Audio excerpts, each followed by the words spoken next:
Okay, now that is a welcome. Thank you for joining us for Seattle College's 42nd Annual Martin Luther King Jr. Community Celebration. Please direct your attention to the front of the altar.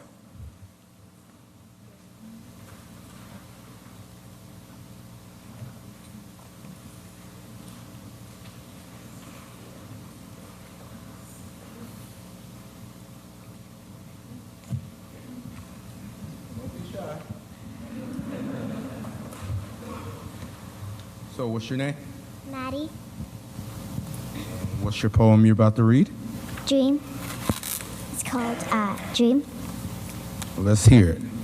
I dream that one day every single family will have a bed to sleep in every night. I dream. I dream that one day every single human being will live in peace. I dream. I dream that one day people will have clean water to drink. I dream. I dream that one day children and families will have a roof over their heads and food to eat. I dream today. That was pretty good. What's your name? My name is Tessa, and my poem is called A World of Dreams. We live in a world of dreams. I had a dream, he had a dream, we all had a dream. We live in a world of dreams where the dreamer holds the key to the door of change. I had a key, he had a key, all us dreamers had our keys. And when we unlock that door, when we open up once blinded eyes, when we come together as brothers and sisters, then Dr. King's dream will be complete.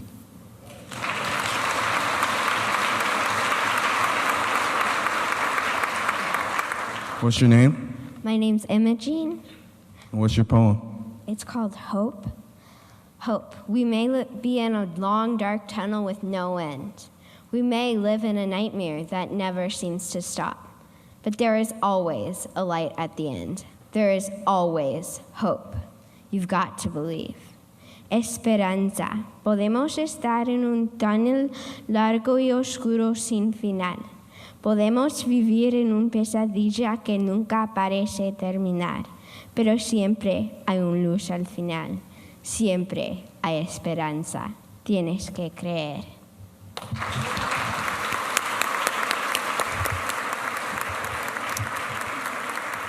Those students are fifth graders. Can you believe it? The depth of those poems. They were beautiful. They're fifth graders at John Stanford International School. Another big round of applause for them.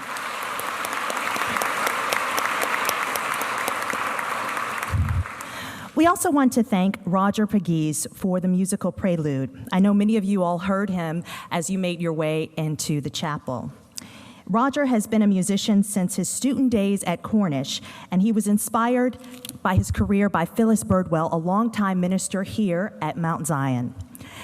And can we have a round of applause? Okay, we have to give a big round of applause for Danelle Damon and Greater Works.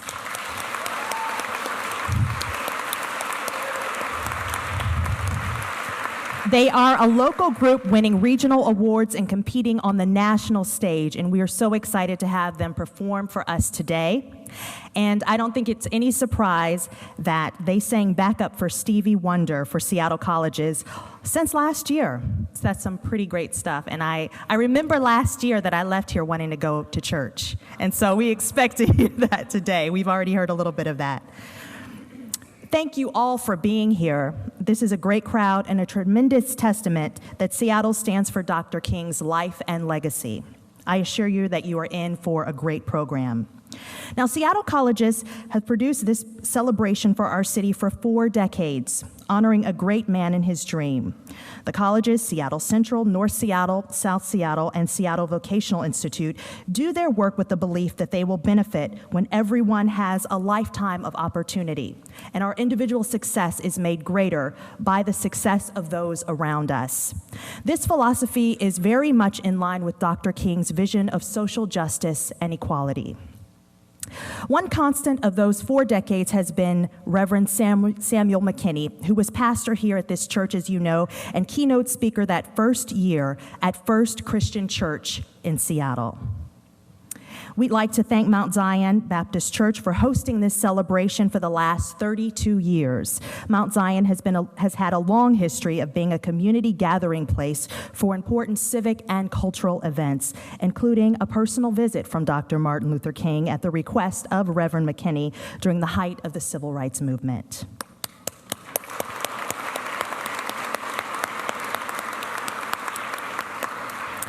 And our community is rich with people who were involved in that movement, and today we are joined by people who represent a variety of organizations that continue to do that work. Please hold your applause while I acknowledge them. We welcome representatives from the board of the NAACP, El Centro de la Raza, Martin Luther King Jr. Dream Foundation, the NAACP, Northwest African American Museum, Seattle Public Schools, the Seattle Jobs Initiative, the University of Washington Office of Minority Affairs and Diversity, the Urban League, the Washington State Black Health Professionals Association, the Washington State Commission on African American Affairs, and the YWCA. We also have with us here today King County Sheriff John Urquhart and Chief Deputy Jim Pugel, Seattle Police Chief Catherine O'Toole and Deputy Chief Carmen Best, Captain Pierre Davis from the East Precinct, and members of the Seattle Police Department, command staff, and public safety officers. Thanks to each and every one of you for doing all that you do to keep our community safe. Keeping us strong in the other Washington, I'd like to introduce a member of the United States Congress. Congressman Smith is here from Washington, D.C., where he represents our state's 9th Congressional District. Welcome, Congressman.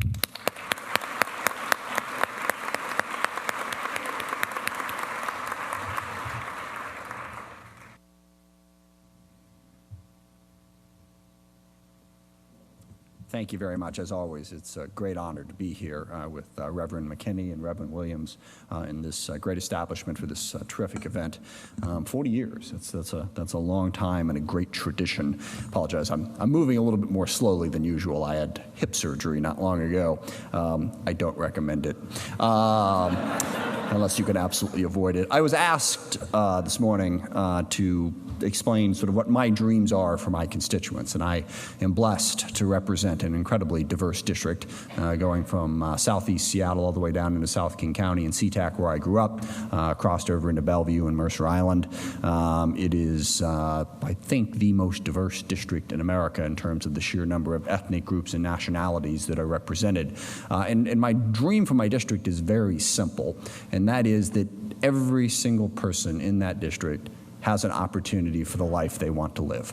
And there are so many things that go into that, education and healthcare and economic opportunity, but equality of opportunity is my dream. Having grown up in a blue-collar family, but because of the hard work of people who went before me to create opportunity, I had a good public education system to go to. My father was a member of a labor union, so we had decent benefits as a family. There were people who worked hard to make sure that I had opportunity, even growing up in a blue-collar background, and my dream is that my constituents have those same opportunities. And I guess there's two big pieces to it. One is the economic piece, and the other, as we are all very much aware of in recent weeks, is the justice piece, that you have equal access to justice no matter who you are. But I just want to say a quick word about the economic side, because we are falling behind in that regard. America is the place where no matter what circumstances you're born into, you can succeed. Well, we now have less upward mobility than just about every other developed nation in the world. And we have seen a concentration of wealth and a lessening of opportunity for people like the people in the district that I represent. And I think we all need to commit ourselves to working to turn that around. And I will offer but one idea and then sit down, and that is that we have got to start making work pay, paying people for the work that they do.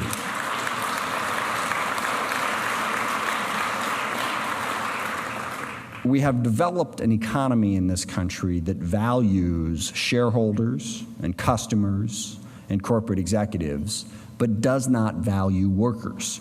And I have a very personal story. My father, who made my life possible, worked as a ramp serviceman for United Airlines. 1985, the last year he worked, he made $16 an hour with 6 weeks of vacation and full benefits. That exact same job today of ramp serviceman is a minimum wage, no benefit job in most instances. And that is a microcosm of 1,000 different stories of jobs that are no longer paying what they used to pay. You know, we hear a lot of complaints from people, you know, well, we don't want social programs, we don't want welfare queens, we don't want all this.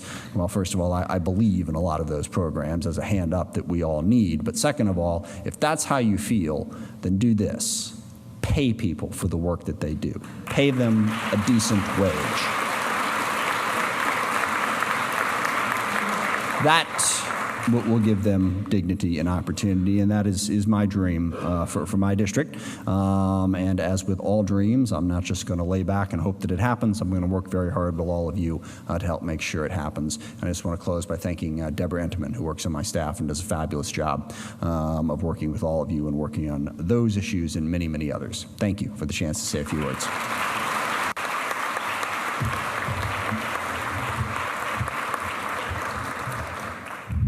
Thank you, Congressman Smith. Governor Jay Inslee couldn't be with us here today, but he has left us with a message.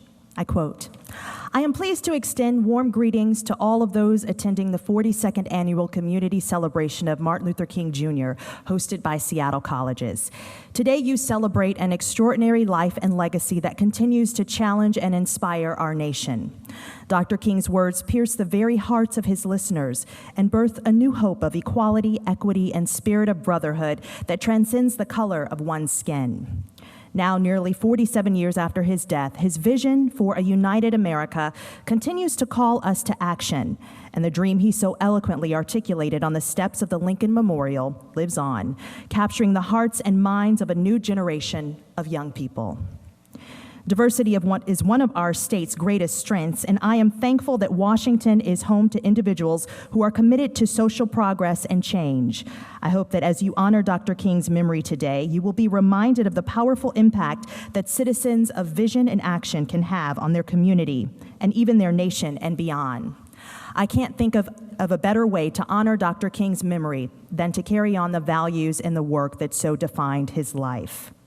Thank you all for coming, and please accept my best wishes for an inspiring time of reflection and a productive dialogue about the future and the steps needed to achieve equality and justice for all. Very truly yours, Jay Inslee.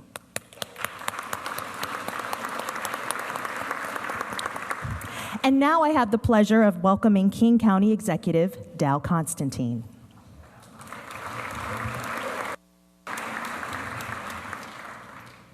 Well, thank you, Tanya, and it's wonderful to be back here at Mount Zion. Good afternoon.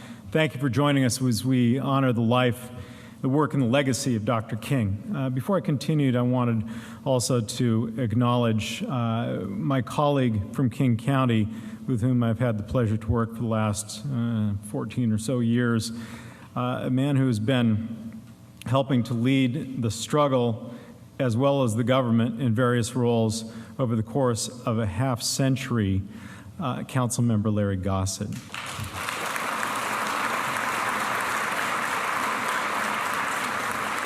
It is an honor to know and to learn from Councilmember Gossett. You know, as his life shows, the struggle is long. The struggle is ongoing. A growing awareness has the attention of the nation today. An awareness that the racial divide in America remains deep and wide. A new vocabulary has found its place in our language, words that make corporeal things that are social and spiritual. I can't breathe. Words that distill the underlying disconnect. Black Lives Matter. Statements of outrage, a demand once again for equality. You know, in just the last few months, events in Ferguson, New York, and Cleveland have generated outrage and a renewed plea for equality and justice across the nation and here in the county named for Dr. King. We're confronted by the nature of what still exists in America, but is easy to miss if it's inconvenient or uncomfortable for you to look for it. The persistent, corrosive effects of hypocrisy, of a centuries-long mismatch between who we are and who we know we need to be. It's a tension many associate with a different time in America. 50 years ago, to precipitate action for voting rights, Dr. King led the famous march across the Pettus Bridge in Selma. This physical statement against injustice was determinedly nonviolent, but many lives were lost in the struggle to secure the simple legal protections of the Civil Rights and the Voting Rights Acts. The struggle is long, and the struggle is ongoing. As the chief executive of King County, I've made equity and social justice a central tenet of our work. My core commitment, our commitment, is to create the conditions where every person can have a fair shot at success. And I don't mean a long shot at success, like we all have a fair shot at winning the lottery jackpot. I mean a real opportunity. Every one of us has value. We each deserve the opportunity to work and to strive and to create and have a reasonable expectation of success, of doing better than those who came before us. And our society, our economy, needs everyone to have that opportunity to contribute. At King County, we study the inequities within our communities as the first step toward eliminating them. And we ask, how is it that here in Martin Luther King County, African American households have half the income on average of white households? How is it that African Americans here are twice as likely to be unemployed as whites? How is it that African Americans on average in this county will die 5 years earlier than their white neighbors?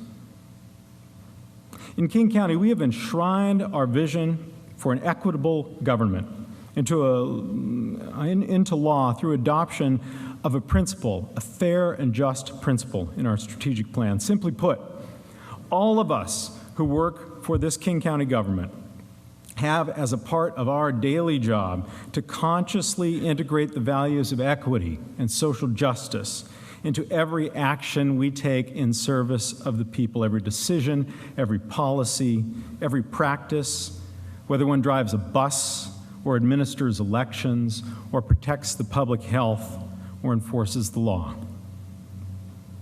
So in answer to the challenge that Black Lives Matter, Dr. King reminds us of his dream of an America that rises up and lives out its founding ideals. The ideals announced by the founders were lofty. And the Constitution they wrote was brilliant but also deeply flawed, a political document limited by what an 18th century mind could imagine. They could not escape the times in which they lived. And we shouldn't fool ourselves that in our day we are all-knowing or all-seeing. But we can do better, building on a quarter millennium of human experience. We need to live up to this nation's ideals, and more than that, we need to continually renew and expand those ideals. See, it is the responsibility of every generation to drive this nation, the shared experiment, closer to what it can truly be. At King County, no matter what it says in our job descriptions, we pledge to participate in the collective effort to create the long-term systemic changes this nation needs to fulfill not just its ideals, but its potential. Let's create true justice. Let's create genuine opportunity. Let's create an environment in which each person, each man, each woman, each child growing up here has the opportunity to fulfill his or her innate potential, to be a place where the human spirit can genuinely flourish. The struggle is long, the struggle is ongoing, the struggle is happening right now, right here, today. Thank you.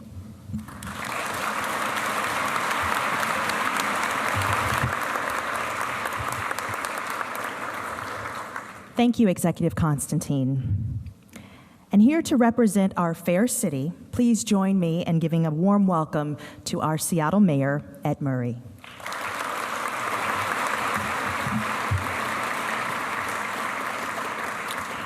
Well, thank you. It is always an honor to be here, and I always have a little fun because I spent my freshman year in the seminary, and so I get to speak from a pulpit and fulfill an early dream.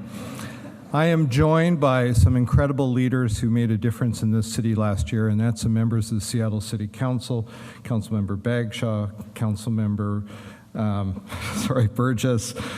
I can't forget their names. I need their votes. Councilmember Rasmussen, Councilmember O'Brien, Councilmember Jean Godden, Councilmember Sally Clark. Thank you so much for joining me here. This is Councilmember Bruce Harrell. So this has been a difficult period in our nation's history, and it's been a difficult period in the history of our city. And I want to speak to you as your mayor as we face the challenges of racism in this city. Dr. King would point out again and again that it is through these struggles, it is through these difficulties that hope is born. And as difficult as the conversations that we are involved in this city are, I believe that it will lead to a more hopeful place in a better city. But it won't be easy. There are still unconscionable inequities in the city of Seattle. And since the Great Recession, they have only grown worse. The number of African American children who were living in poverty in Seattle before the Great Recession was 43%, a shocking number. The number of children living in poverty in this city as the Great Recession comes to an end, African American children living in poverty, is now 54%. The number of African American young people who do not graduate from our high school hovers around 40%, and that has gone on for years. And for those of you who've listened to me more than once, you have heard me say those numbers again and again and again, and for some reason, I never see them reported in the papers. It's time, Seattle, to talk. It's time to talk about the reality. It's time to talk about the reality of racism in our own city. But this is also a hopeful city that has been willing to take incredible risks. You heard from Congressman Smith about the need to pay people a fair wage. This is a city and a council that took a risk and became the first in the nation to commit to raising the minimum wage to $15. That will drop the poverty rate, according to the University of Washington, from 13% to 9%, that alone. And you did it again and again, particularly when you passed pre-K. Those 3- and 4-year-olds will enter classrooms in September, and regardless of race and regardless of income, by entering those classrooms, their lives will be dramatically different. They will read at grade level, and they will graduate from high school. And we also, with the leadership of Chief O'Toole, continue to reform our police department. Thank you, Chief.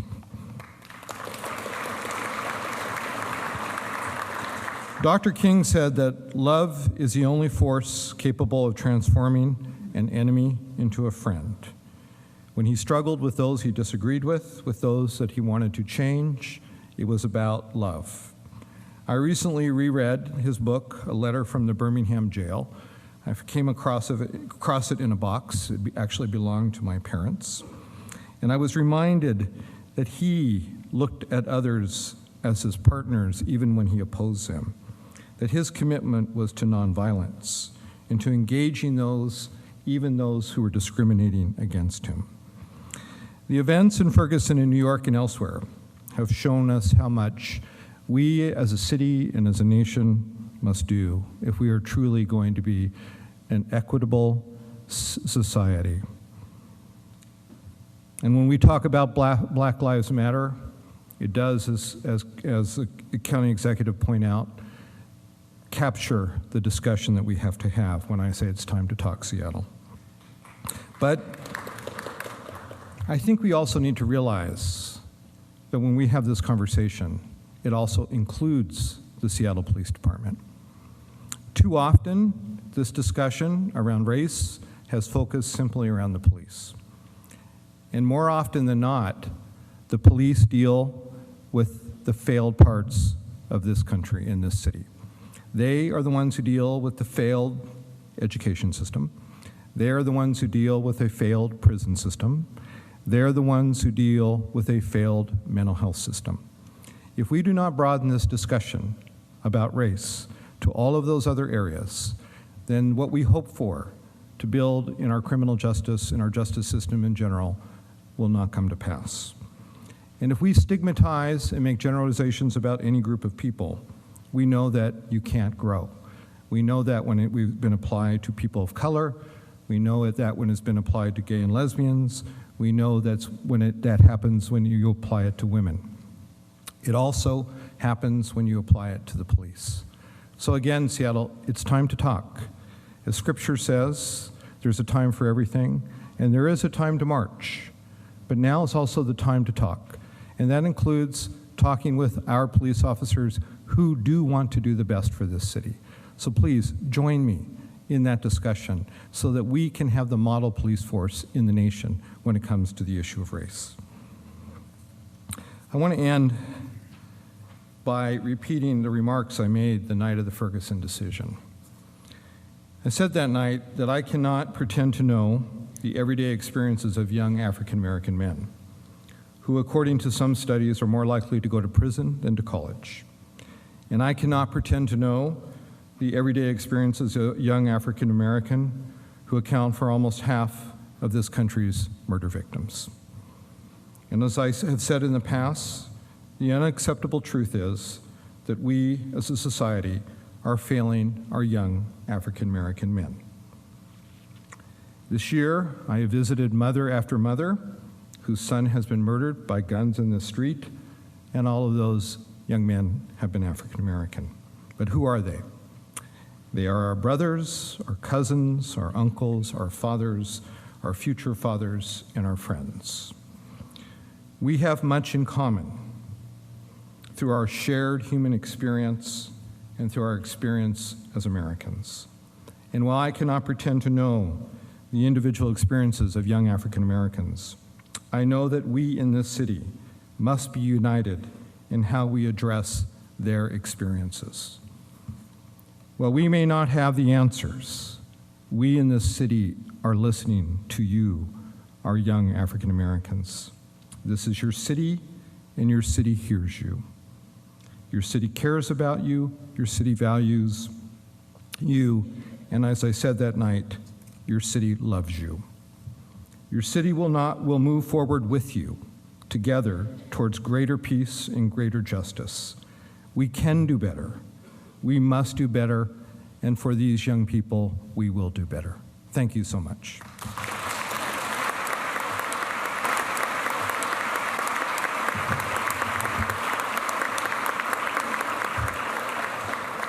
Thank you, Mary Murray.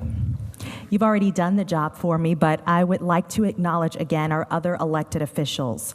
And if I've missed a couple of you, I apologize. You might have slipped in as I read from the podium here. Larry Gossett, King County Council Member. And members of the Seattle City Council, including Sally Bagshaw, Tim Burgess, Sally Clark, Jean Gotten, Bruce Harrell, Mike O'Brien, Tom Rasmussen, and Kashama Sawant.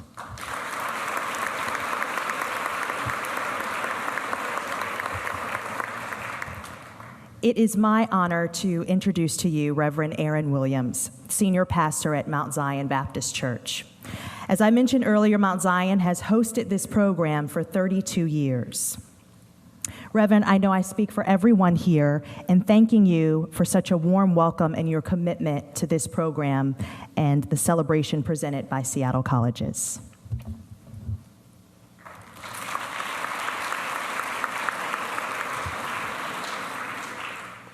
Well, I want to take this opportunity to welcome you to the historic Mount Zion Baptist Church, where we are committed to being internally strong and externally focused. We are delighted to join with you in celebrating the life and the legacy of Reverend Dr. Martin Luther King, Jr. We want to thank Seattle colleges for choosing Mount Zion as the gathering place for the 42nd annual community celebration of Martin Luther King, Jr. Dr. King's voice can still be heard from Selma to Alabama. I can still hear him say all men are caught in an inescapable network of mutuality, tied in the single garment of destiny. Whatever is done directly affects all indirectly. And if that is the case, then I can never be what I ought to be until you are what you ought to be. And you can never be what you ought to be until I am what I ought to be. In other words, we may have all come here on different boats, but we're in the same ship now.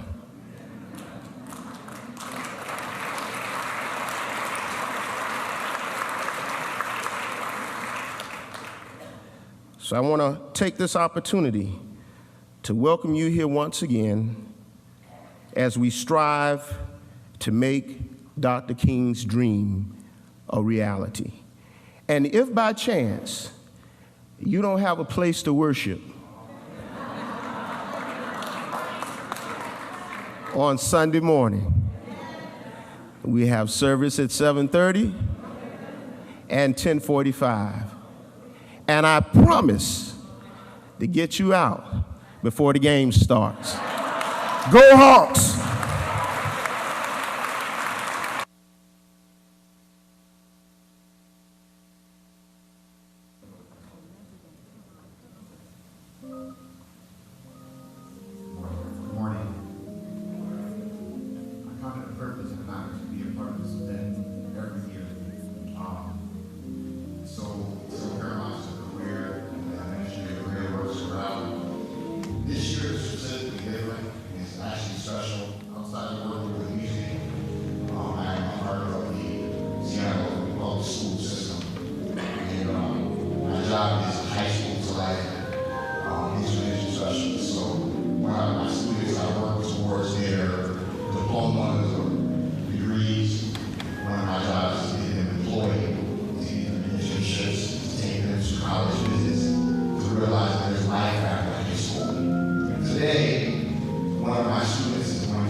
I told you they were going to take us to church.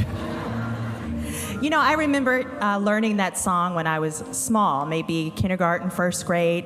And really, as you come into yourself and your personhood, as you get older and you really start to think about the words of this anthem, it's profound. I mean, it makes me tear up just thinking about it. You know, I apologize. I gave all of these acknowledgments of everyone here, and I did not acknowledge the Seattle Fire Department and the Black Firefighters Association.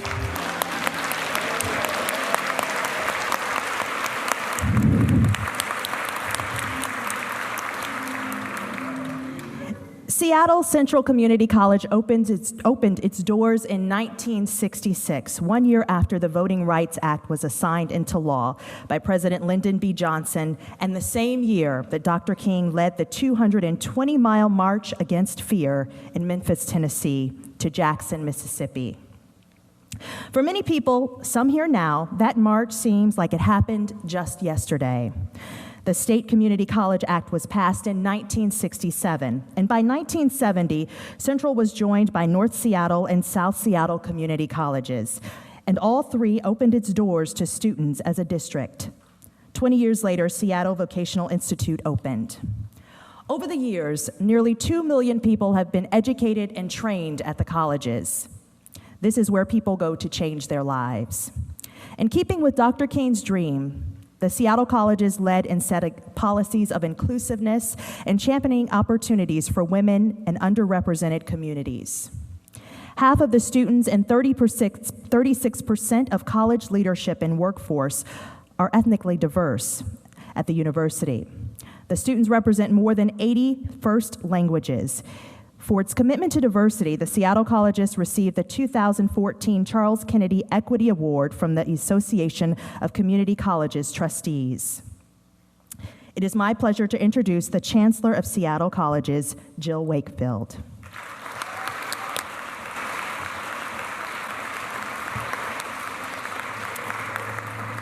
Thank you, Tanya. We are so lucky to have Tanya Mosley emceeing with us again today.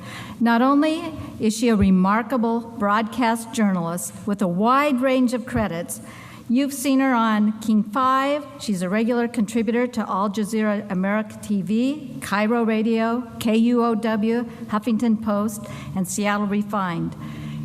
Tanya is passionate about uncovering truths, exposing the unknown, and sharing the fragility of the human condition. She strives each day to produce journalism that has true impact. She was recently named one of Seattle Magazine's most influential people in 2014. Clearly, she has impact. Thank you for being here today. I want to give special thanks and recognition to leaders from the Seattle colleges who are with us here today. Warren, and I'd ask if you'd stand, Warren Brown, who serves as president of North Seattle, President Paul Kilpatrick from Seattle Central, Gary Ortley, president at South Seattle, Al Griswold, associate vice president at Seattle Vocational Institute. And I would like other faculty, administrators, and staff from the Seattle colleges to stand today and be recognized. Every day, these people change the lives of our students, our family, and our community. I am so proud to work with them.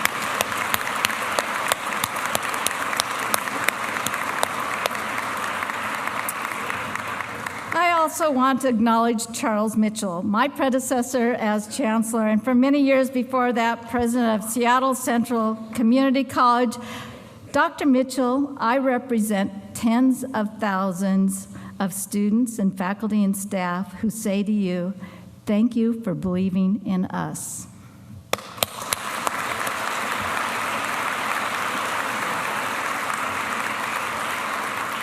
Now I'd like to introduce the trustees from the Seattle colleges. These individuals represent you as my bosses, and so they're very important to our students and our community. Chair Carmen Gayton and Courtney Gregoire.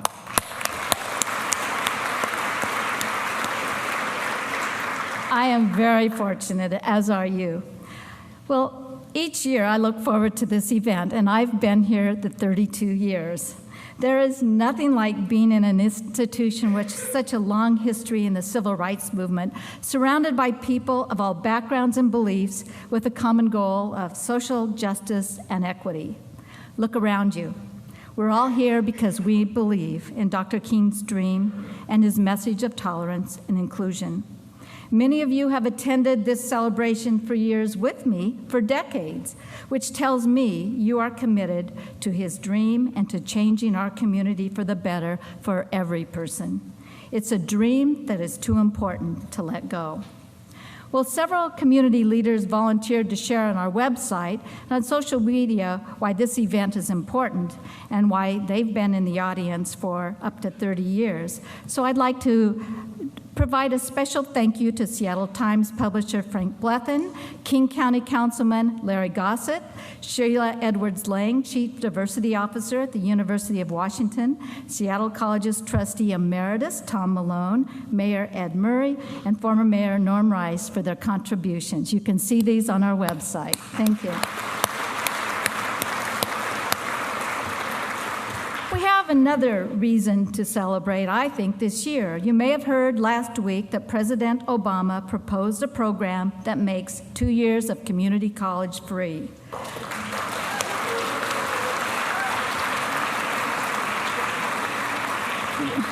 What better way is there to achieve social and economic equity than making higher education available to all by eliminating the funding barrier?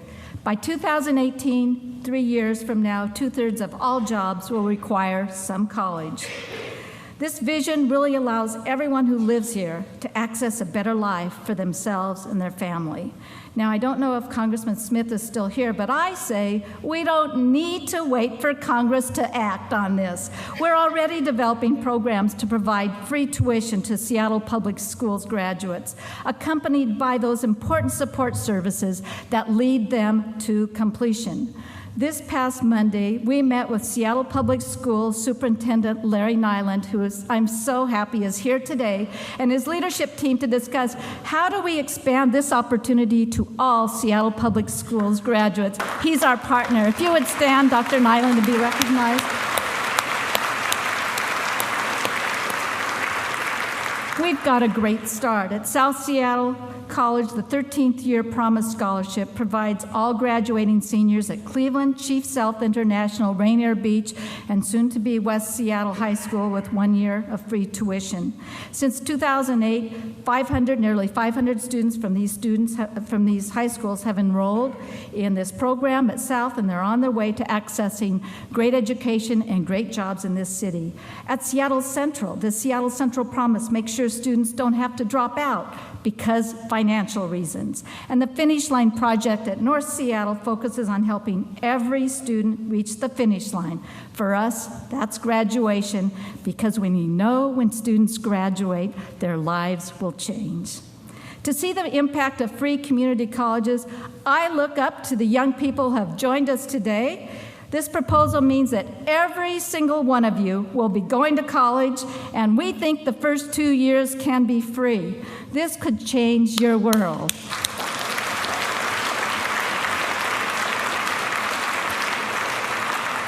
Earlier, you heard Tessa's poem, "We Live in a World of Dreams," where the dreamer holds the key to the door of change.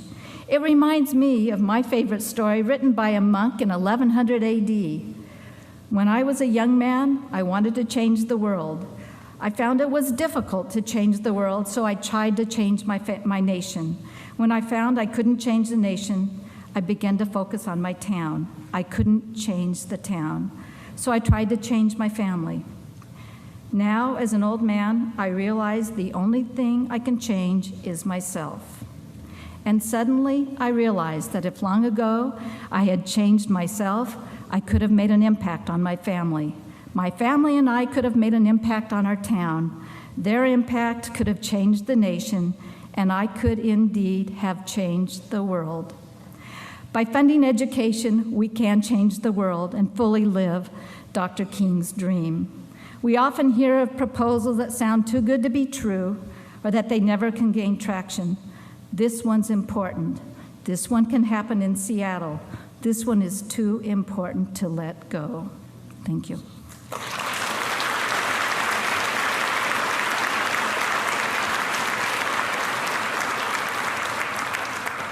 I would like to introduce President Gary Ortley and to recognize an outstanding leader who really has shown us at South Seattle as a model for the state, a pilot for the city and the state, what the impact of free tuition through the 13th year program is. President Ortley will present the Reverend Samuel Mckinney Scholarship. President Ortley.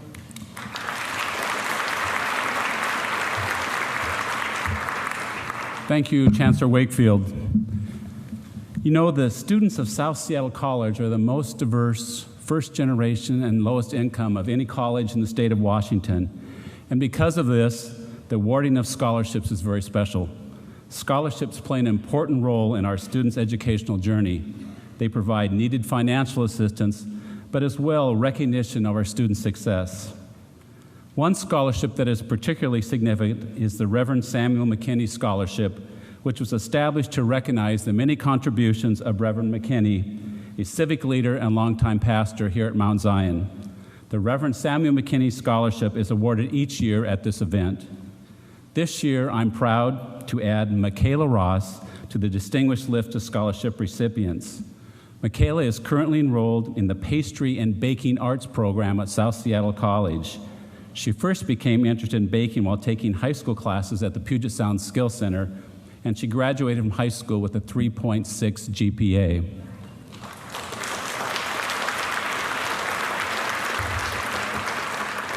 After completing the Pastry and Baking Arts program, Michaela plans to continue her studies by earning a bachelor's degree from South Seattle College's Hospitality Management program.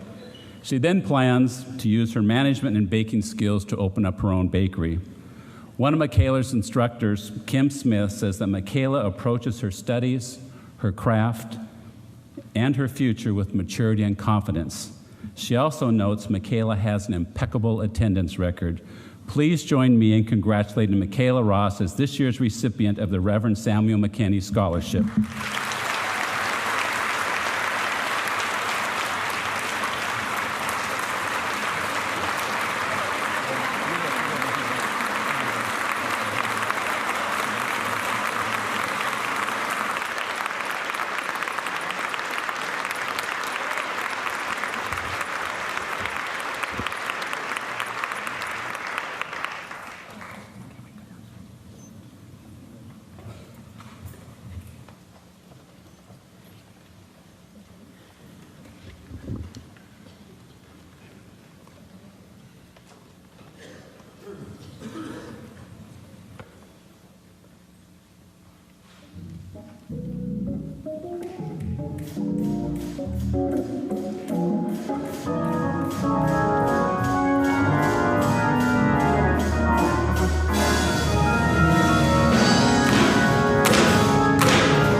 If you confess the Lord,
My name is Maya, and I wrote this poem. It's called I Dream a Magical Place. I dream a magical place, a place I haven't been before, a place where violence is no more and peace is king. I dream a magical place where bystanders stand up to bullies and those who are cruel, where people do what they want freely, no matter race, skin, gender, religion. I dream a magical place where all is free.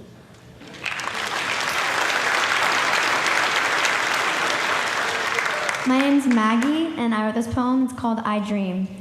I dream that one day our world will be a haven full of love and laughter, peace and prosperity, excitement and equality. I dream that judgment is banished, that freedom and justice are king and queen. I dream of a schoolroom of faces, black and white, Asian and American, boys and girls, together. I dream, I dream, I dream. I dream of a wonderful world, a peaceful world, an equal world, which despite our differences, we all share. I dream, I dream, I dream.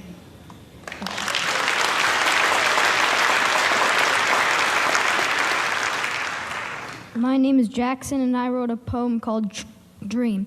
Some dreams may come true, some may not, but many can if everyone tries. World peace is what I fight for, not with violence, but with my voice. And if everyone helps, my dream may come true. Just from one small dream, big things can happen.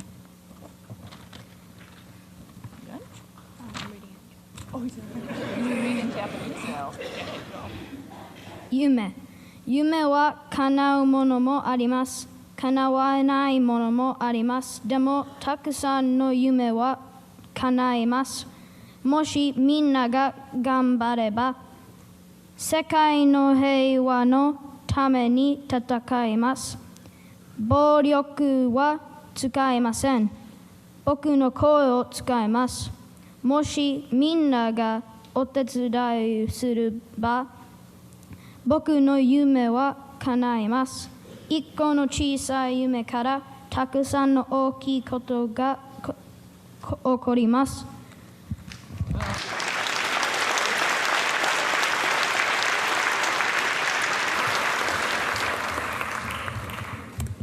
Thank you. And again, these are fifth graders. Isn't that amazing? I'd like to also acknowledge in the audience Assessor Lloyd Hara, Constance Rice, former Vice Chancellor Carver Gayton, and Phyllis Kearney, former trustee. Now, in addition to sharing Dr. King's dream, see, I'm stumbling over my words because I'm so excited about this. I know all of us are also cheering for a repeat in the Seahawks Super Bowl win. And so it's written here that I'm supposed to tell you what my dream is, but in addition to them winning, that's everyone's dream, right? I listen a lot to Pete Carroll, we all do, and one thing that really sticks with me in my personal life is his philosophy that we could all take with us, we can learn from it. He keeps saying over and over when the big games come up, hey, this is a big game, how are the guys gonna do? And he says, you know, they treat every game like a championship game. They are already champions. They are just getting closer and closer to what's already inside of them. And I think about that in our daily lives, how we're striving to be better, we're striving for our kids to reach or attain something, and it's already in them. It's just all about harnessing that and really getting into that because we are already champions. And so that is my dream for as I look at these kids up in the audience, really understanding that that is already in you. And each step you take, you're getting closer to yourself. So that's my dream.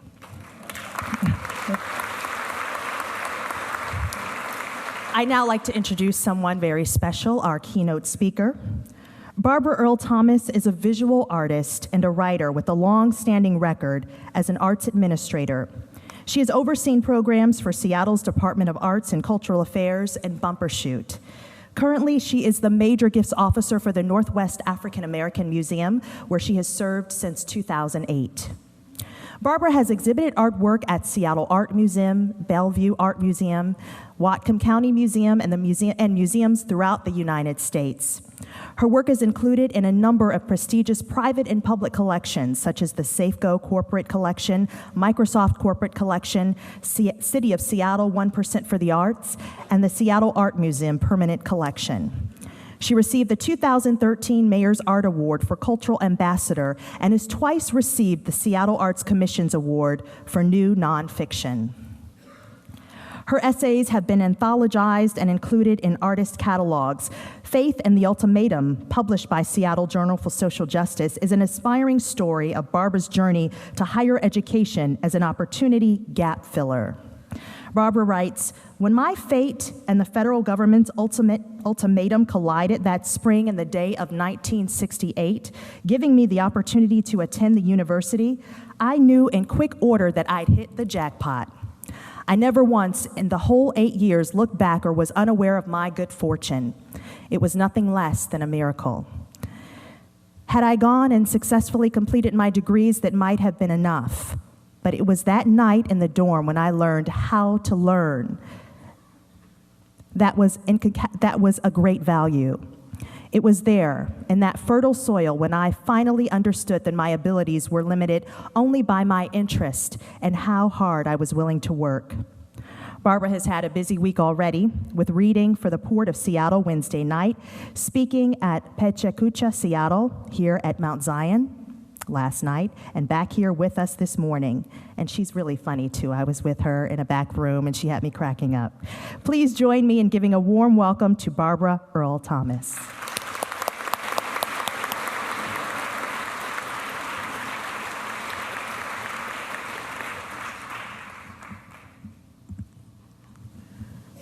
Well, I'm pretty astounded to be here, and what a program that's gone on before me.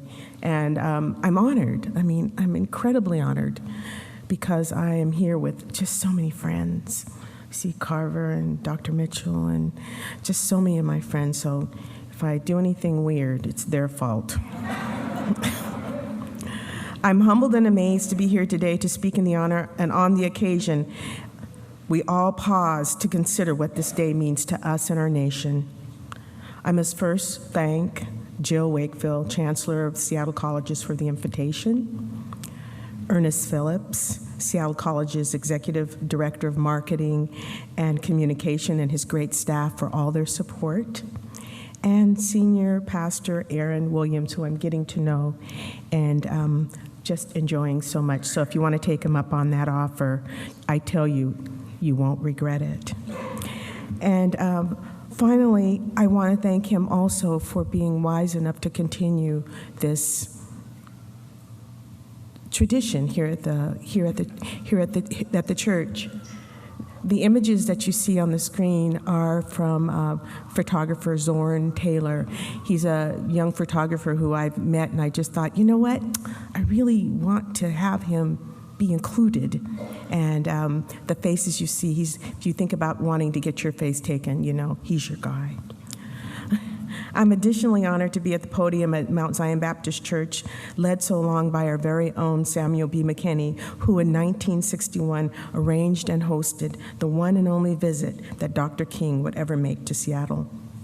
They stood together there, two human beings, with all their human beingness, stated their case, shaped a vision that has sustained us all these years.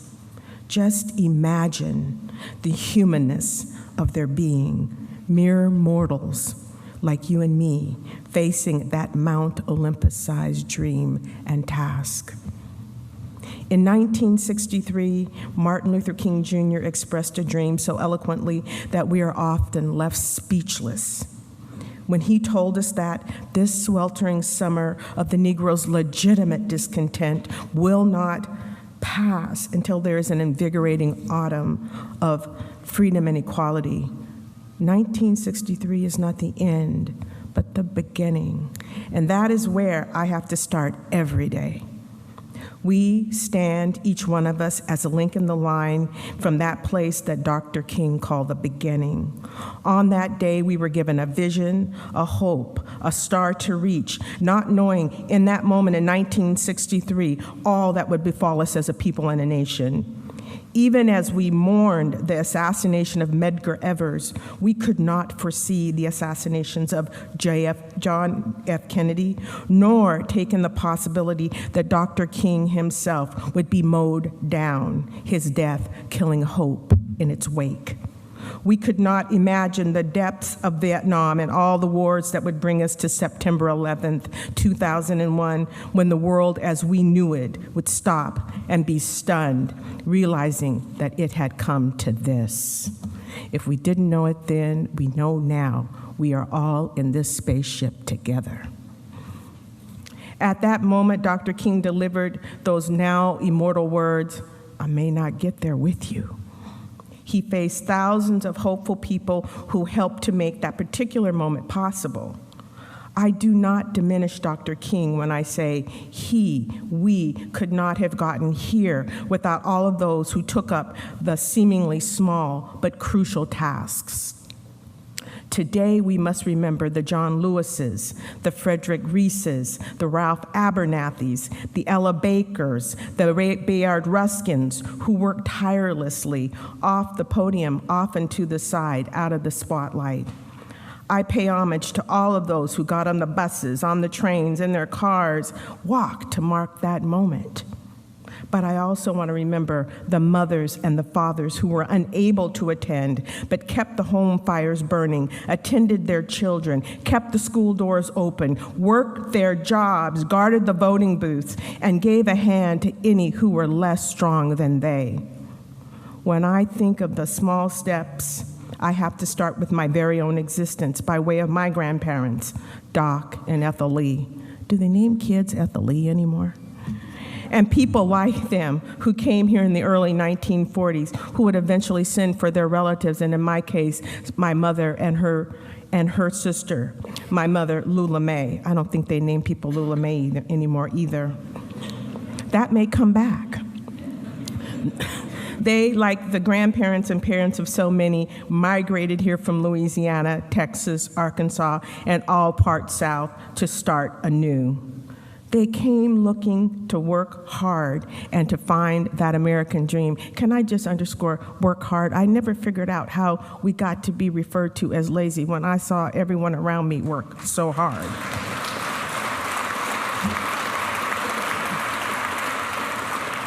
My father would arrive by way of the military, having completed the 9th grade. My mother, having come with her family, would have completed the 11th grade. One might say, why did she quit?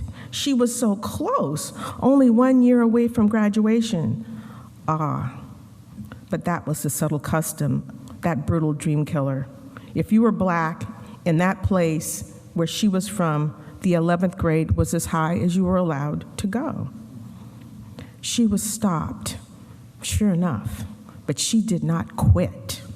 She simply transferred her dream and moved it forward to her children. Little did I know that I was their dream catcher. I held their dream, never knowing how full I was of their hope. I and most of my classmates could not, in our young lives, appreciate or imagine the gravity of what we represented to those people who sent us out of their houses every day, well-fed and beautifully dressed. We could not decipher the pride in their faces, the lilt in their voices, as they spoke among themselves about us. When we graduated, it was not an individual accomplishment, but a family triumph. Only years later would I understand and feel the magnitude of what now seems like such a small thing to want for a child. I did not suffer the hard-scrabble, sharecropping, cotton-picking life of my parents and grandparents, but this was by no means luck on my part, but a well-laid plan seeded by my grandfather's courage and willingness to strike out into the unknown. I did not experience the segregated South, Jim Crow trains, but I understand, as many of you do here, that my small accomplishments were part of a much larger hope passed on to me, not while always in words, but in a sigh and a look and the embodiment of their very hard work. It was our job to get the goods, grasp the knowledge, get the word, the secret of the system, and bring it home and give it to anybody who wanted or needed to have it. That's what I said, bring it on home. And if you got it, you shared it. Today, with the ubiquity of the internet, Facebook, Instagram, and tweets I do not do. I'm not talented enough to do tweets. The big moments now come to us in an instant, cause a momentary explosion of comment, only to be replaced by yet another more startling event. The good news is, it's never more clear than now that we're all bound together and responsible for each other. We are all bound together and responsible for each other. But it is never more clear that as we share the human spectacle, that no transgression is hidden for long. The bad news is that the repetition of the images can cheapen even the most fantastic human event. We stand stunned in the face of impending environmental disaster, global and local terrorism. The images and sounds of suffering confront us. As they happen, we are dwarfed in the shadow of their enormity. What can we, in our smallness, do? We who glean the fields today gather the shafts of yesterday's wheat. In grief from so much loss, this may just be our salvation. Our job in these days of endless blogs and lives gone viral may again be to find the sacred in the mundane of everyday acts. As ordinary as it may sound, when we send our children off to school, we reenact a sacred ritual for which people have risked beatings and death to achieve. It is an impulse rooted deep in our human makeup to embark on this 18-year commitment where one day builds on a week, a month, and the years culminate in the moment when all those small steps add up to one well-prepared life. As each educator stands in front of the classroom, he or she will struggle with may struggle with inadequacies of resources. But if he's lucky, if she is lucky, he will find a way to connect with the child, and that child is our future. We will resonate as we must, and in our brief moments of clarity, we grasp that each and every one of us matters, because without the work, hope, dedication of the many, that moment in 1963 might never have happened. And who knows if ever in our life we will have a moment like that again. But I say we must be thankful that we had it. And this might not be the moment for the one, but it just might be the moment for the many. I am grateful to those of you who have raised your families when you might have been doing something else. Those of you who have gone beyond your families and helped a young person who was not your own child, given money and time for the betterment of your community, even when you got little or no notice. You did it anyway, regardless. I want to thank those of you who have gone into teaching when it was clear that this was no way to make your fortune. Just have to bring it up. But it remains one of the most important professions any community who knows what is really at stake. It's the most important profession. Our next big challenge, and I think somehow it's starting to be addressed, as Chancellor Wakefield said, as a community and as a nation, is to reclaim higher education as an affordable right for the many, not a luxury for the few.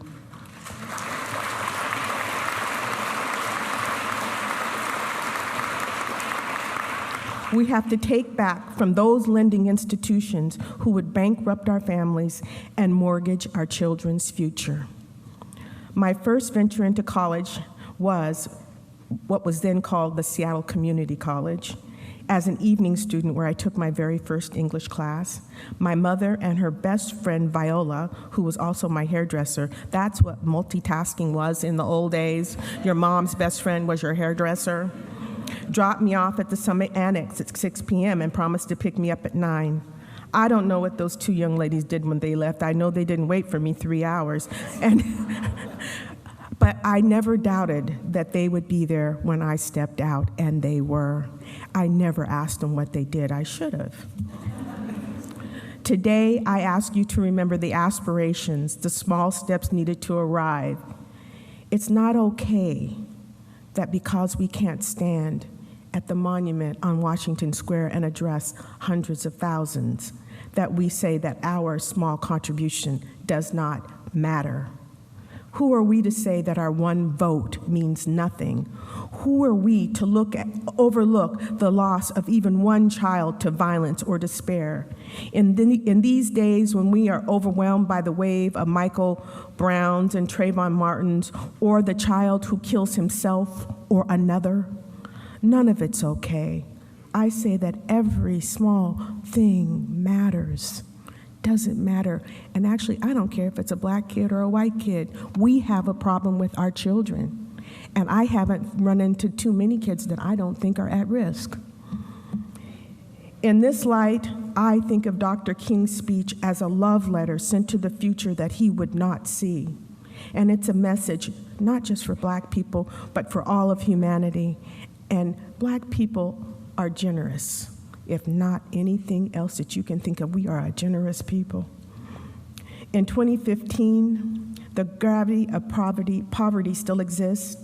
The societal injustices bring no relief from violence we heap on each other. We wonder if we've moved the needle of progress at all. When in doubt, I say, go out and harvest the fruit from your trees, put them in a bag, and take them to the food bank. Volunteer at your local school, whether you have children or not. When my grandfather decided in the 1940s to move his family from rural Shreveport, Louisiana to Seattle, it was no small move. These former sharecroppers and cotton pickers were the sons and daughters of those who passed on a direct memory of slavery. They were the many ungraduated from any high school with no diplomas with hands up in labor and in defense, and fought for our country, the only country they knew. Today, let us remember the individual story, the small kindnesses of he who opens the door, holds the train, shares the food, the knowledge, the kind word. In 2015, I am charged with remembering the gifts of all those who came before me. These individuals were part of the raw stuff of the dream to which Martin Luther King referred. As I stand in Mount Zion Baptist Church, I must speak of Reverend Samuel B. Mckinney, who in 1961 met with Martin Luther King Jr. right here in Seattle. He himself, a 1949 graduate of Morehouse College, was exemplary to all in the parish of the value of education, the power of the voice matched with reason. As the church was one of the pivotal symbols of unity in the Seattle Central District, the core of African American community, and continues to be that for many. We were the neighbors who held a tightly knit community together, and the businesses that served them and us. In 2015, we lament many of the changes, but we also take heart and are charged with naming the successes of those who have caught the dream and moved it forward. We still stand for uplifting the race, the community, the country. My grandfather used to say, if you live long enough, you're gonna see some of everything, Bobby. And many of us have lived long enough to see and remember Sam Smith, first Black City Council person, remember and be a part of the election of Norman B. Rice, first African-American mayor of City of Seattle, Ron Sims, Seattle City, King County executive, Larry Gossett, King County Council, Dr. Charles Mitchell, Seattle College's Chancellor, Judge Charles E. Smith, Charles Johnson, Richard Jones, all exemplary leaders, Dr. Ben Danielson, Dr. Vassell, I could just go on and on. Charles Johnson, National Book Award winner, MacArthur Genius, and August Wilson, Pulitzer Prize award-winning Prairie Wright. All of these people have lived and do still live among us. I know you're still here, Dr. Mitchell. And yes, there is Barack Obama, the first African-American president of the United States.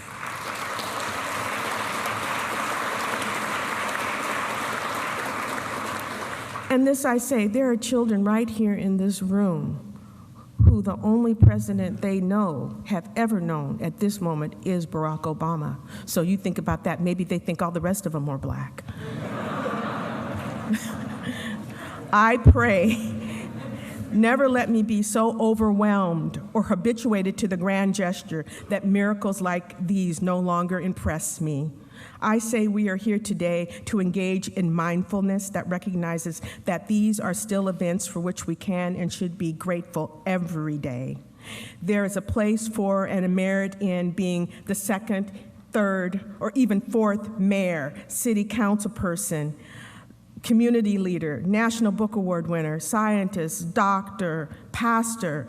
These achievements remind us that there was a time not so long ago before that first when we used to say, we never thought we'd live to see the day. I know you remember that.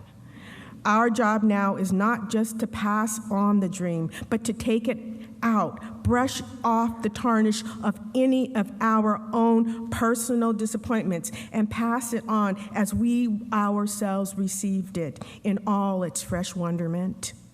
Today, let us remember to reappreciate, re-engage, and be amazed, as this might not be the moment for the one, it just might be time for the many.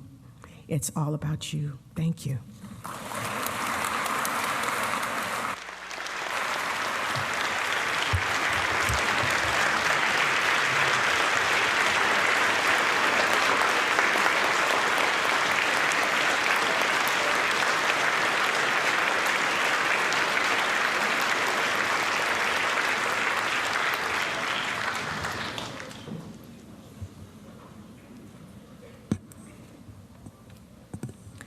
There's so much happening in this city in the next few weeks and the next month to commemorate Black History Month. But stop by the Northwest African American Museum on Martin Luther King Day this Monday for an all-day open house where you can look through books about the civil rights movement, access speeches by Dr. King, and learn about others who carry on the task of advocating for social justice. And thank you again, Barbara.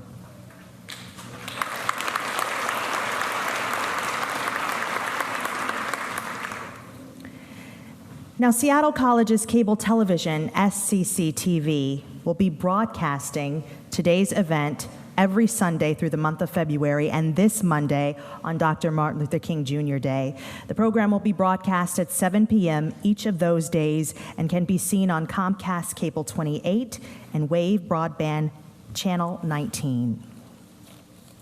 We also invite you to come on downstairs for a reception to continue this conversation informally and to enjoy refreshments. And now let's continue the tradition of closing this celebration with a song. Join Reverend Mckinney, Danelle Damon, and the Greater Works, and we shall overcome. Thank you.